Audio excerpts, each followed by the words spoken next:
우리 사무엘하 18장 9절을 한 번 더 읽습니다. 다윗의 아들이고 아버지와 나라와 하나님의 거룩한 역사를 반영했던, 그래서 참 반짝거리는 3일 천하를 누렸지만 결국은 비참하게 심판으로 인생을 끝낸 비참한 한 왕자 압살롬의 마지막 장면입니다. 우리 구절을 읽읍시다. 시작. 압살롬이 다윗의 부하들과 마주치니라. 압살롬이 노새를 탔는데 그 노새가 큰 상수리 번성한 가지 아래로 지날 때에 압살롬의 머리가 그 상수리 나무에 걸림에 그가 공중과 그 땅 사이에 달리고 그가 탔던 노새는 그 아래로 빠져간지라. 이제 이 뒷구절은 요압에 의해서 비참하게 죽는 이야기가 이어지는 것을 아실 것입니다. 성경에 보면은 그 사람이 죽었다 하는 것으로 끝나는 사람이 대부분입니다. 무슨 병으로 죽었는지, 심지어 몇 살에 죽었는지, 죽을 때 장면이 어땠는지 이렇게 거의 언급하지 않습니다. 예수님의 12제자조차도 그 죽음을 다 자세하게 이야기하지 않지 않습니까? 그런데 압살롬이 다윗을 반역한 것은 역사적인 일이긴 하지만 우리 가운데 압살롬이 어떻게 죽었는지에 별로 관심이 없지 않습니까? 교통사고로 죽었는지, 항암 투병하다가 죽었는지, 갑자기 혈관이 터져서 뇌경색으로 죽었는지, 우리는 압살롬이 죽었더라 이렇게 끝나도 충분히 이해가 되는 것은 압살롬이 성경에 그런 큰 지위를 가진 인물이 아니기 때문입니다. 우리의 관심은 다윗과 다윗을 뒤로 이은 솔로몬, 그리고 하나님의 거룩한 계시가 이어져 다윗의 후손 오신 그리스도입니다. 그렇게 볼 때에 압살롬의 죽음의 장면을 스냅 사진을 찍어서 나열하는 것처럼 보이는 것은 특이하지 않을 수가 없습니다. 우리는 이 3구절에서 압살롬이 나귀를 타고 도망을 가다가 나무에 머리 걸려서 비참하게 대롱대롱 달려있다가 요압에 의해서 죽임을 당하는 이야기를 끝으로 그의 생이 비참하게 마감되는 것을 알 수가 있습니다. 압살롬이 죽었다는 이야기가 9절부터 18절까지 이어지는데 9절 한 절에 압살롬이 패배해서 도망가다가 죽었더라 이렇게 해도 될 것 같은데, 이 압살롬의 이야기, 특별히 죽음의 장면을 구체적으로 이야기를 합니다. 우선 압살롬이 죽게 된 중요한 이유가 압살롬의 머리가 나뭇가지에 걸렸다고 합니다. 머리가 나뭇가지에 걸렸다는 것이 이해가 될 듯 하지만은 잘 일어나지 않는 일입니다. 압살롬이 나무에 걸린 것도 아니고, 압살롬의 팔다리가 걸린 것도 아니고, 압살롬의 머리가 걸렸다고는 이 장면은 우리에게 성경의 의도가 담겨 있다는 것을 느끼게 합니다. 우리 앞으로 당기셔서 같은 성경 14장을 보겠습니다. 사무엘하 14장입니다. 사무엘하 14장입니다. 25절, 26절 두 절을 읽겠습니다. 읽읍시다. 시작. 온 이스라엘 가운데에서 압살롬 같이 아름다움으로 크게 칭찬받는 자가 없었으니 그는 발바닥부터 정수리까지 흠이 없음이라. 그의 머리털이 무거움으로 연말마다 깎았으며 그의 머리털을 깎을 때에 그것을 달아본즉 그의 머리털이 왕의 저울로 200세겔이었더라. 정말 신비하기 짝이 없는 사람 아닙니까? 우리 남성들은 머리를 이제 머리카락을 자르죠. 우리 보통 머리를 자른다, 이발한다고 할 때, 남자들은 언제 이발합니까? 보편적으로 부인이 잔소리할 때 이발합니다. 아니 호레비도 아니고 왜 그렇게 다녀요? 그래서 이제 이발소 가서, 또 요즘은 이발소를 찾기가 어려우니까 목욕탕에 있는 이발소든지 혹은 또 뭐 남자 머리도 깎아주는 미장원에 가기도 합니다.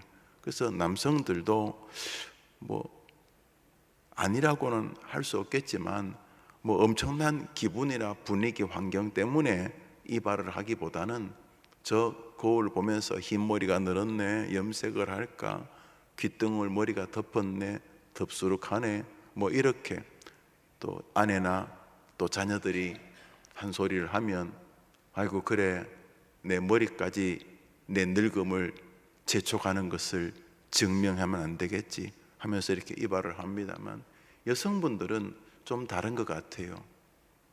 그래서 물론 뭐 연속곡이지만 임자 머리 손질했네, 뭐 머리 바꿨네 그러면 기분이 울적해서 뭐 기분이 울적해서 뭐 머리를 어떻게 했다 그래. 그래요. 뭐 기분이 울적해서 머리를 자르고 늘릴 수는 있지만 혹시 여러분 자른 머리카락 집에 와서 저울에 달아본 분 있습니까? 그 정신적으로 문제 있는 사람을 제외하고는 자기 머리카락 가져와서 저울에 다는 사람은 별로 없습니다. 그런데 오늘 이 압살롬은 진짜 특이한 인생입니다. 우선 죽을 때도 그 머리가 나무에 달렸다는데 아무리 생각해도 이해가 안 되는 게, 머리가 나무에 달리면 빼면 되지 못 뺄 만큼 머리가 이것저것으로 치장되어 있었던 것이 분명합니다. 왜냐하면 압살롬은 잘생긴 사람이었나 봅니다. 그냥 같은 남자가 봐도 야 매력적이다 싶은 다윗의 여러 아들 가운데 이 셋째 아들 압살롬은 굉장히 잘났나 봅니다. 머리끝에서 발끝까지 잘났는데 장동건 같았나? 아니면 남궁원 같았나? 여튼간에 그 중에 백미는 머리카락이었다고 합니다. 글쎄요, 뭐 여성들이야 샴푸 선전할 때 뭐 찰랑찰랑하면서 머리카락을 이렇게 자랑합니다.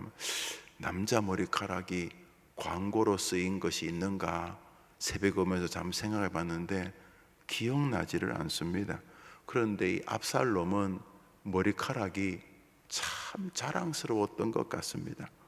우선 머리카락이 무거웠다고 하니까 남들에게도 자랑거리가 되고, 그 무거웠다는 게 뭐 천근만근 무거웠다기보단 남들보다 무거웠다는 것이죠. 그 머리털을 깎을 때 사람들이 와 왕자님 머리카락은 어쩌고 하면서 은근히 머리카락도 자랑이 되었나 보죠. 아니 다윗의 아들이니까 왕자님 그러고 또 뭐 왕실 전속 이발사가 아 왕자님 머리카락은 보석입니다 뭐 그러고 그랬는지, 머리카락을 잘라진 머리카락은 뭐 했겠어요? 버렸지. 그래도 아까워서 저울에도 달아볼 아주 특이한 인물이니까 자랑 중에 하나가 머리카락이었나 봅니다. 그게 그의 인생을 끝냈습니다. 믿음 생활하면서 자랑거리 있는 건 나쁜 거 아니죠. 고마운 거죠. 그런데 그 자랑거리 잘못 다루면 하나님과의 관계도 엉망이 되고 다른 사람과의 관계도 엉망이 되고 자기 스스로의 관계도 엉망이 됩니다. 돈이 있는 거 자랑스럽지요. 그러나 그 돈 잘못 다루면 자기도 자녀도 믿음도 엉망이 되는 거 저 정말 많이 봤습니다. 저 집은 돈이 참 없었으면 좋을 뻔했는데 이런, 그랬으면 참 자식들 참 탁월했을 텐데. 어떤 사람은 자녀도 뭐 부모가 뒷바라지를 잘해서 그렇기도 하겠지만 뭐 요즘 부모들 다 뒷바라지 잘하잖아요. 그런데 그 자녀도 성실하고 또 그래서 우리 시대는 뭐 외모가 뛰어난 것도 경쟁력이 되지만 아무래도 우리가 말하는 공부, 영어, 수학을 잘하면 좀 더 나은 직장에 좀 더 빨리 진입할 가능성이 있죠. 북한이야 부모 잘 만나는 게 제일 중요하죠. 김일성 대학을 공부 잘한다고 할 수 없는 것처럼, 그렇지만 우리나라는 뭐 그것도 부모의 영향이 있는지는 모르지만 그래도 아이들이 열심히 해서 뭐 어떤 정치인이 뭐 더 이상 개천에서 욕 못 난다 그러지만 아닌 것 같아요. 그래서 그건 참 그렇게 내세울 거 없는 그저 평범한 혹은 평범하지도 못한 가정에서도 아이가 성실하고 또 집중력도 뛰어나고 또 어릴 때부터 요셉 총무같이 누군가에게 영향을 받고 도전을 받아서 그래서 열심히 공부해서 또 좋은 자리에 오를 수 있으면 그 아이도 기쁘지만 또 부모가 또 기쁘잖아요. 그래서 자녀가 부모에게 자랑거리 되는 건 성경도 일부분 지지합니다. 잘 기른 자식은 장수의 그 화살통에 뜬 화살 같아. 얼마나 자랑스럽죠. 전쟁도 하고. 그런데 이 자랑거리 고마운 거죠. 너무 고마운데 이 자랑거리 잘못 다루면 교만해지고 하나님과 관계도 엉망되고 다른 사람 관계도 엉망이 될 수 있습니다.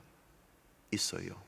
건강한 게 병든 것보다 나쁘지 않지만 어떤 사람은 그냥 좀 계속 아프셨는데 그냥 좀 더 아프시는 게 좋지 않을까 싶을 만큼 건강이 회복되면서 믿음과 반비례하여 몸이 좀 골골골 할 때는 그래도 하나님 앞에 늘 조심조심 살던 사람이 건강 좀 생기면서 뭐 자랑거리죠.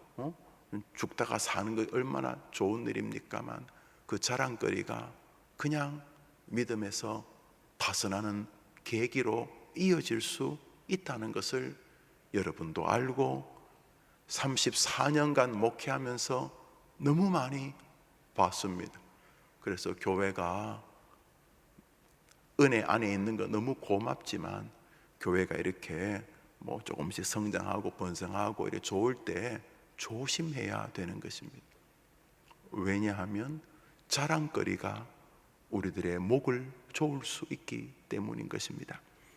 오늘 압살롬은 자신의 그 빛나는 자랑이었던 모가지가 머리가 나무에 매달려서 비참하게 그 자랑거리가 자기를 대롱대롱 나무에 걸리게 하고 슬프게도 자기의 부하 중에 한 명이었던 결국 아버지의 부하니까 요압에 의해서 비참하게 인생이 끝이 나는 것입니다.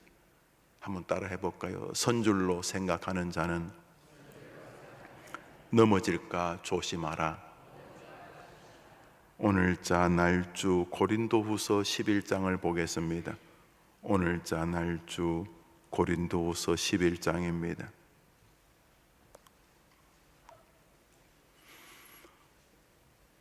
오늘자 날주 고린도후서 11장입니다. 30절을 한 절 읽겠습니다.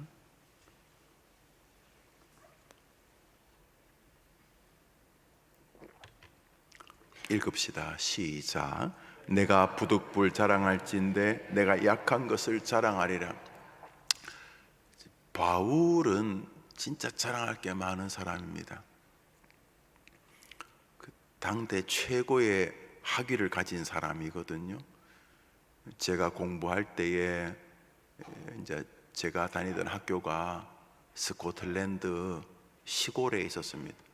시골에 뭐 옥스퍼드 캠브리지도 사실은 시골인데 제가 다니는 우리 교단은 좀 이렇게 보수적인 교단이어서 아무 신학교나 공부해서는 또 안 돼서 우리 교단이 인정하는 그런 신학교를 찾아서 이제 우리 교단 출신들은 공부를 하는데 저 역시 스코틀랜드와 웨일즈에서 그런 학교에서 공부를 했습니다. 학교가 참 인구가 뭐 몇만 명 안 되는 그렇게 다 끌어모아도 그런 조그만 도시에서 이제 공부를 했습니다. 또 제가 살던 동네는 거기서 조금 더 들어가서 그저 한 300가구, 한 400가구 있는 그런 이제 스코티시, 리얼 스코티시, 스코틀랜드 사람들이 사는 그 지역에서 이렇게 살았습니다. 어느 날 학교를 가려고 하는데 동네 어귀에 프랜카드가 걸렸어요. 프랜카드가 내용은 이런 것입니다. 세탁소 주인 스미스 씨의 둘째 아들 존 옥스퍼드 대학 입학하다. 너무 신기했어요. 가끔 시골에 가면 그런 게 있어요. 김영우 이장 둘째 아들 돌쇠 서울대 아니면 판사 대다 이런 거 가끔 가다 보면 그런 게 걸려 있더라고요. 이런 보신 적 있어요? 네. 근데 저는 한국에서는 봤는데 여기저기 너무 신기하더라고요. 그래서 물어봤어요. 그러니까 못 간대요. 옥스퍼드 캠브리지를 그 시에서 한 명쯤 갈까 말까 한대요. 왜냐하면 미국, 영국에서도 오니까. 그러니까 그 나라에서도 옥스퍼드 캠브리지 가면 프랭카드를 걸더라고요. 정말 좀 신기했어요. 스미스 둘째 아들 누구 동네 사람들이 했겠죠.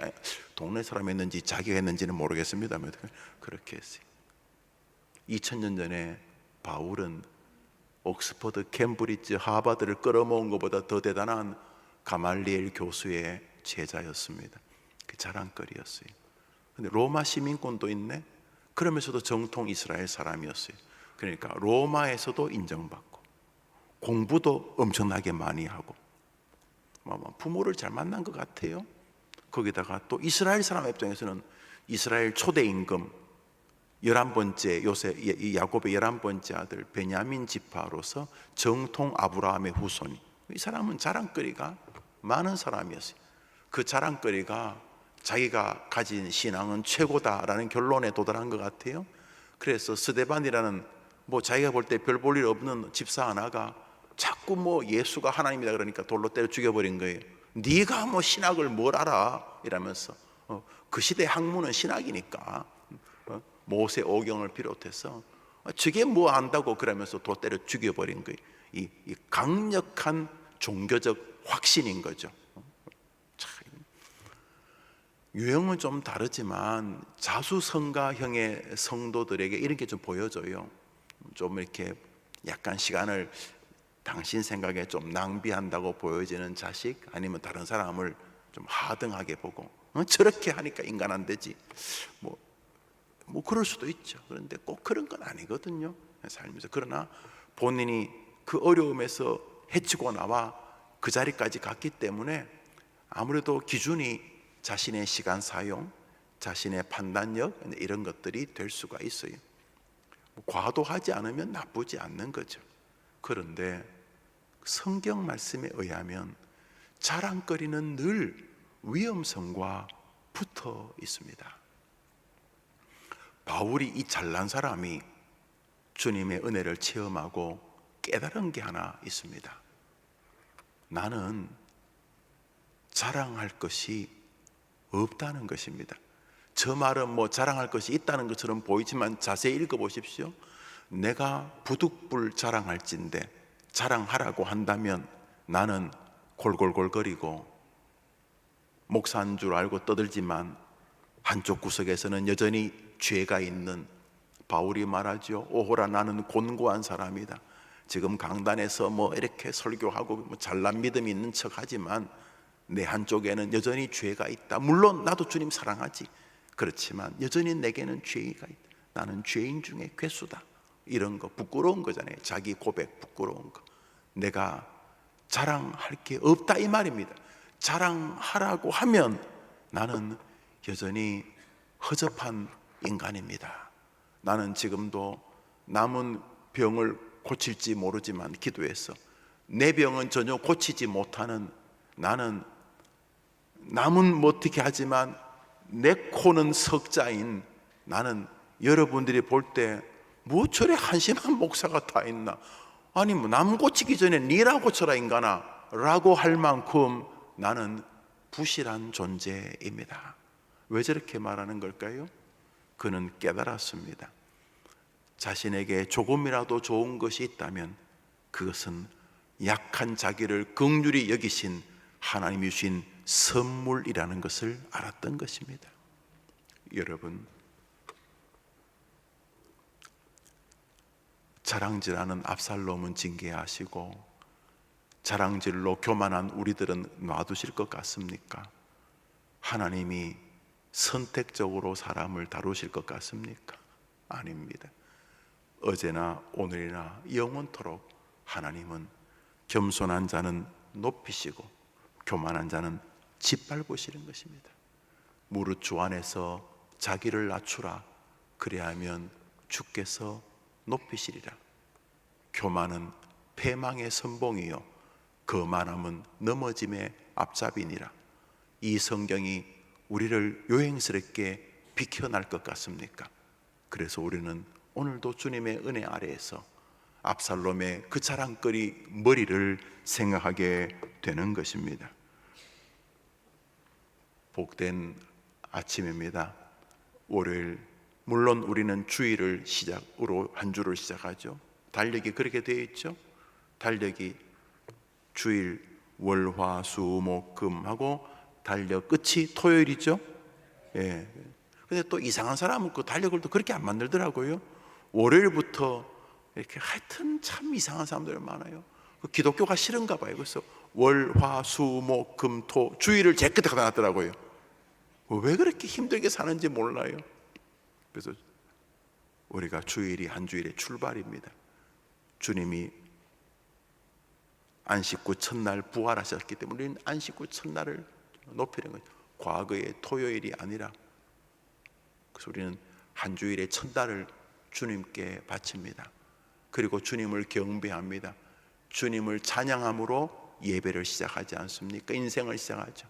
자, 주일을 시작으로 출발하고 월요일은 이제 믿음의 도전을 받고 믿음의 무기를 공급하고 이 거룩한 영적 창고인 교회에서 말씀을 통해 구원의 투구를 딱 쓰고 또 구원의 어떤 신발을, 전쟁의 신발을 신고 또 흉배를 붙이고 또 성령의 검 하나님의 말씀을 들고 또 한 주간을 출발합니다. 가정도 전쟁터고 사회도 전쟁터고 나 홀로 시간을 가지는 그 시간과 나 사이의 관계도 전쟁터고 또 돈, 사람과의 만남 다 전쟁터 아닙니까? 이제 전쟁터로 나가는 월요일 아침, 여러분들에게 압살롬의 슬픈 교훈이 역으로 감격의 출발의 기회가 되기를 바랍니다. 오늘도 주님 앞에서 자랑할 것은 별로 없어요. 여러분이 가진 모든 자랑거리요, 자수성가요, 그 하나님이 주신 거 아닙니까? 다른 사람은 다 게을렀습니까? 여러분이 열심히 아둥바둥 살 때 옆 사람은 다 높디까? 그 사람도 애를 썼는데 하나님께서 나에게 은혜를 베푸신 결과인 것입니다. 할렐루야. 목회를 합니다. 신학교를 졸업할 때 수백 명이 졸업했습니다. 또 주변에 여러 목회자들이 계십니다. 정말 최선을 다하십니다. 제가 볼 때 정말 저분들 간이 남아있을까 싶을 만큼 정말로 최선을 다합니다. 그냥 목사를 가만 놔둬도 힘들 텐데 또 뭐 이랬냐 저랬냐 하면서 온갖 내풍 외풍을 겪는 그런 목사님들을 많이 봅니다. 뭐 저도 게으르려고는 하지 않지만 그런 분들을 보면은 제가 입을 열 수 없을 만큼 정말로 살인적으로 목회하십니다. 그래도 목회가 만만치 않은 분들이 너무너무 많습니다. 여러분, 목회가 그 정도라면 여러분의 인생은 말할 것도 없습니다. 조금이라도 무슨 좋은 일이 있다면 그것은 우리에게서 난 것이 아니요 하나님의 선물인 것입니다. 그러면 누구를 자랑해야 합니까? 도대체 누구를 자랑해야 됩니까? 이 모든 것을 내가 만들었다, 그게 기독교인입니까? 이 모든 것을 누릴 수 있도록 오늘도 나에게 긍휼을 베푸시는 하나님 아버지 감사합니다. 있는 곳에서 여러분의 구주, 여러분의 로드, 여러분의 주일이라고 말하는 그분을 자랑해야 진짜 종 아닙니까? 있는 곳에서 여러분의 주인을 자랑하면은 그럼 나는 뭐예요? 나도 얼굴 좀 내야죠. 안 내도 됩니다. 여러분의 주인이신 그분의 얼굴을 내다보면 덤으로 여러분도 하나님이 챙겨 주실 것입니다.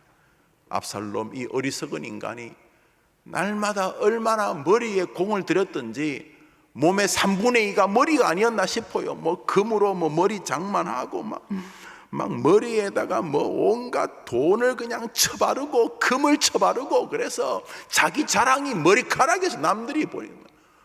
얼마나 자랑이었으면 머리카락 못 버리고 저울에 달기까지 했겠습니까? 웃기시죠? 그런데 그 자랑거리가 그의 인생을 끝내버렸습니다. 오늘도 자랑거리가 있는 건 고마운 거죠. 그때 조금 더 주의하는 것입니다. 이 자랑거리가 하나님께 드려져야 되는데, 그때 하나님이 빙글에 미소 지어 주실 것입니다. 그것이 무엇이 되었든지 간에 여러분 때문에 하나님의 이름이 높아지고, 여러분 때문에 믿음의 공동체 해림교회 이름이 높아지고, 여러분 때문에 성경이라는 것이 얼마나 가치로운지 높아지고, 그러는 동안 주님이 약속하셨죠. 무릇 주 앞에서 자기를 낮추라 주께서 높이시리라. 그 주인공으로 한 주간 생활하시게 되기를 주님의 이름으로 축복합니다. 우리 주님과 예배를 마치고 자유롭게 기도하시고, 오늘 시간이 되시면 장례식에 오셔서 유족들을 위로해 주시면 감사하겠습니다. 하늘에 계신 우리 아버지여, 이름이 거룩히 여김을 받으시오.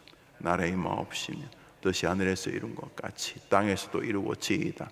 오늘날 우리에게 일용할 양식을 주옵시고, 우리가 우리에게 죄의 집 사하여 준 같이 우리 죄를 사하여 주옵시고, 우리를 시험에 들게 하지 마옵시고, 다만 대개 나라와 권세와 영광이 아버지 영원히 있사옵나이다. 아멘.